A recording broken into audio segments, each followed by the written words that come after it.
Hi guys. This is Thanks for Thursdays, episode number 2.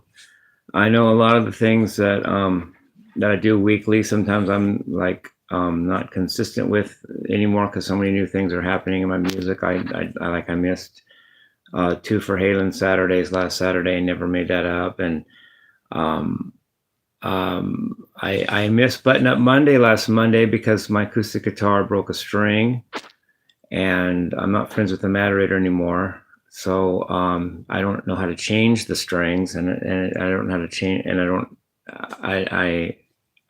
it broke, so I may not be using my acoustic guitar anymore. The moderator is great at it. He can tune it up, he can string it up. It takes him like an hour, but I don't know how to do that. And I've tried it before, and it just doesn't work when I do it. So I don't know. I may not be doing, but I mean, I may do Button Up Mondays in a different context. I may do it like an electric version of it, but I just didn't know what to do with that last Monday, and I didn't really put that together very correctly, so I just didn't do it.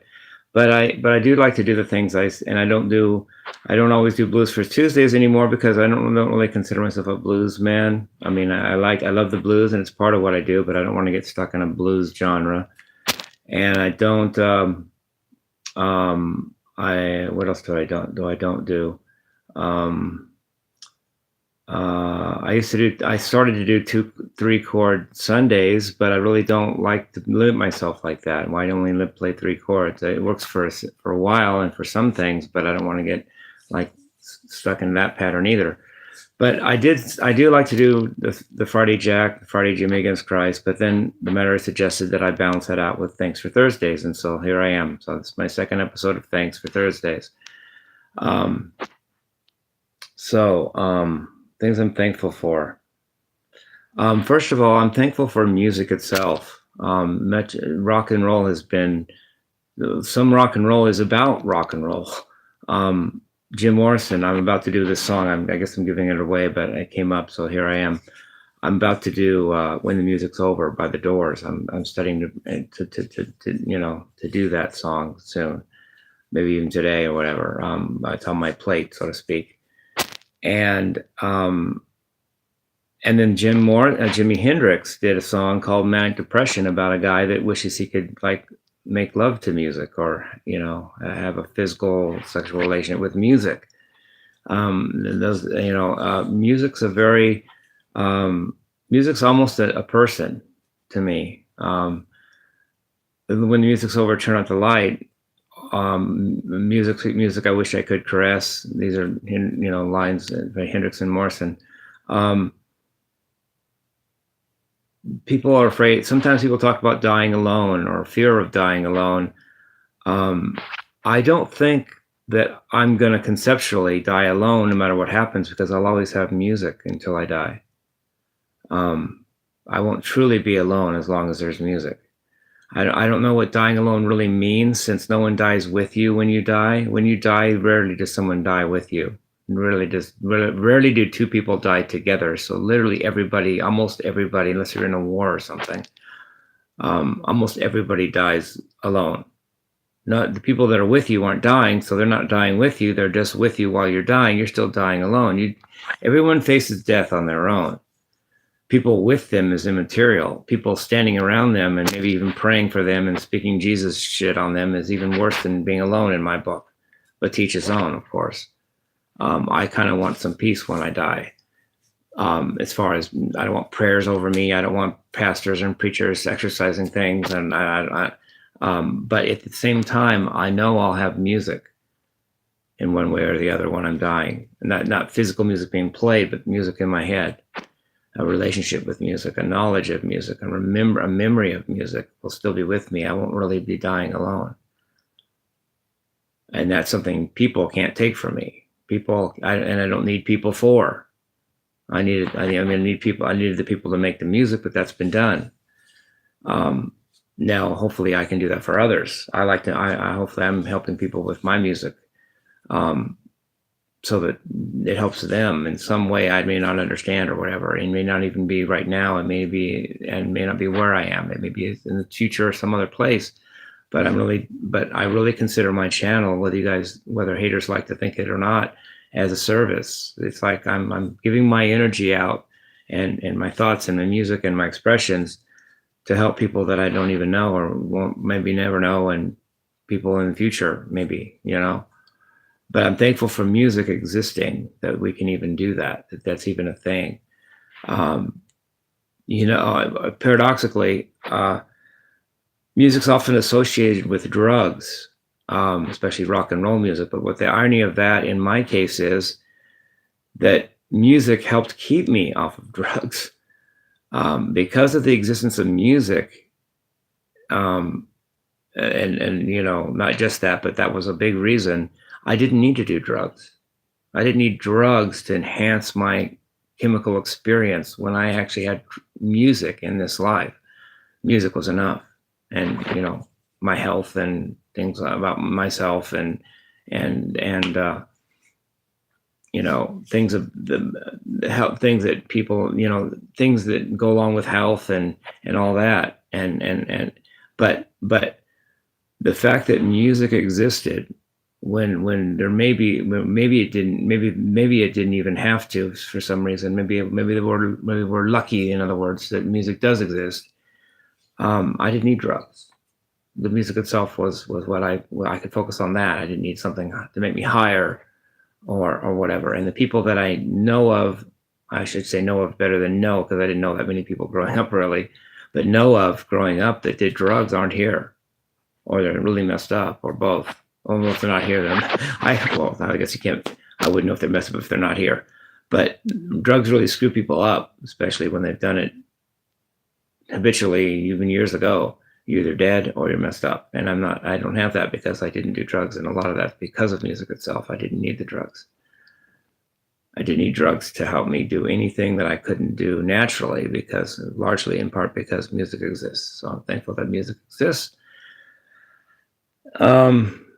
And here's another thing I'm really thankful. Maybe I'm skipping a lot over the place when I do this, but hey, it's thanks for Thursdays. I'm just thinking of what I'm thankful for.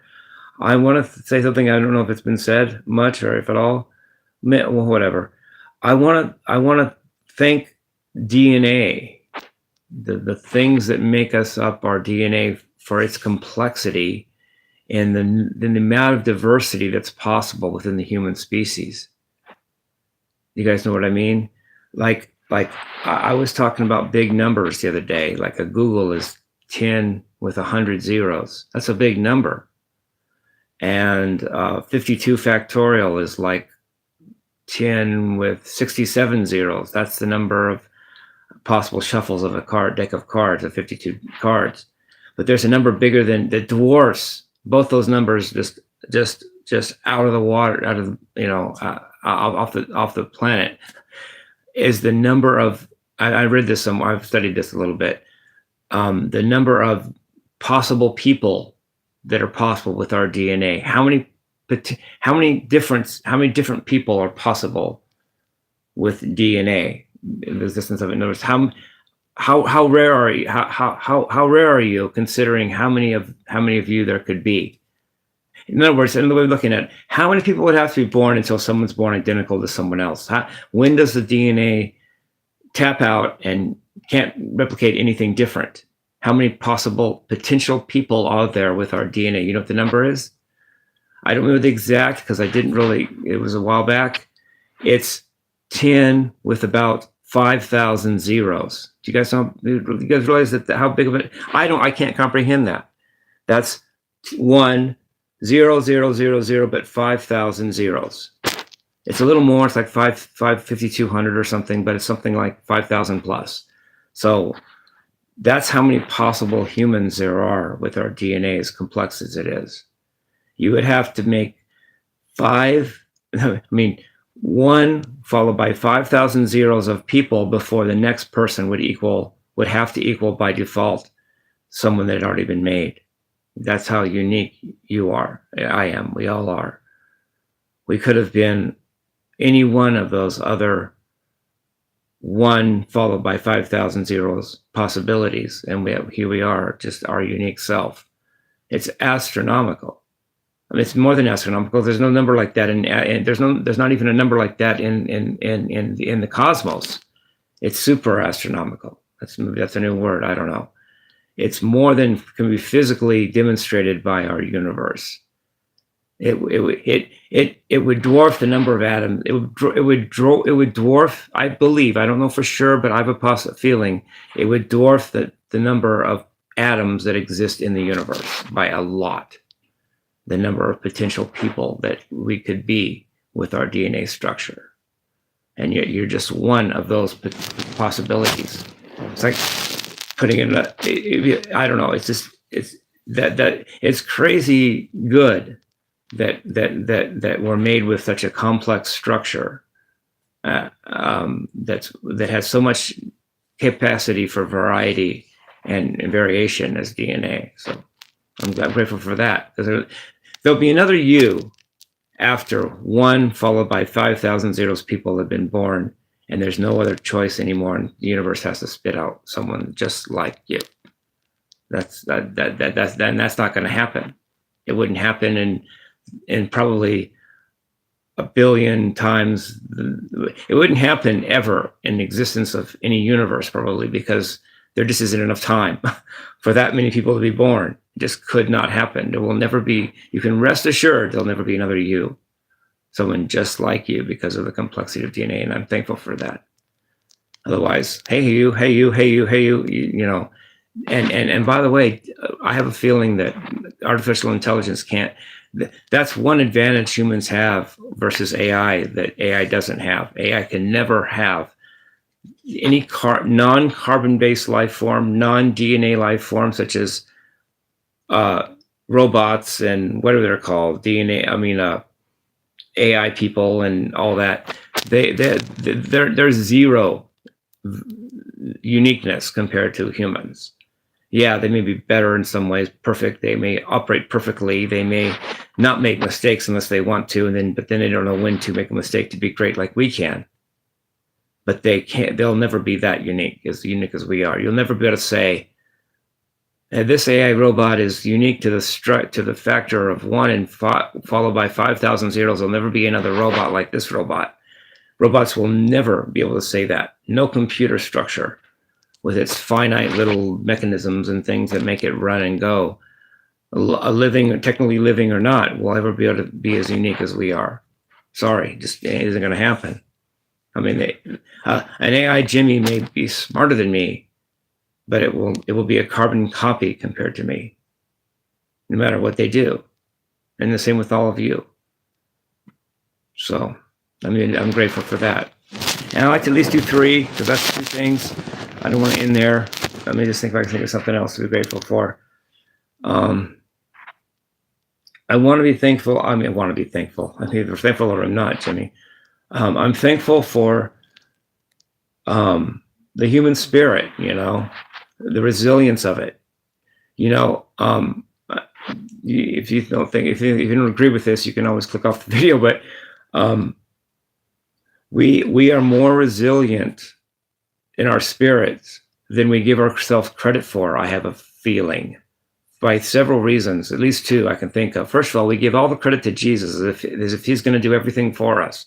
He did it all. I don't need to do. Well, screw that. You have a spirit too. You can do more than you think you can, because you are doing nothing because Jesus did it all in your mind. And second way we discount our spiritual resilience is we think we need people. Oh, I gotta have my wife has to love me. My friend has to stay with me. Screw that. You have your human spirit to rely on, no matter who stands with you or doesn't, who loves you or doesn't. You literally don't need anyone to love you to be okay, or anyone to stick with you to be okay. You have your mind, your spirit, your resilience. You don't need some Jesus to save you from a hell that I'm willing to go to and probably doesn't even exist. I'm inches away from proving that, but then again, so are people that say that there's a God, or inches away of proving there's a God. Nobody can tell. But in my book, there's no hell. There's nothing to be saved from, and Jesus didn't do anything but die on a tree if he didn't even existed, which I don't believe he did. And again, I'm inches away from proving he didn't, but then the Christians are inches away from proving that he did. Screw Jesus, screw your friends, screw your wife. Well, I don't mean that literally. Well, whatever. No, I mean, you are your power. You have the spirit, the resilience of the human spirit. You don't need someone to love you or stick by you to be okay or thrive or survive. Maybe monetarily survival, there's that, but work that out yourself. Do your own thing. Do your YouTube channel, do your job, do your engineering, make your money yourself, and you don't rely on others financially. And then you definitely don't need them energetically or to make you complete as a person. I love you guys. Peace, love, and rock and roll.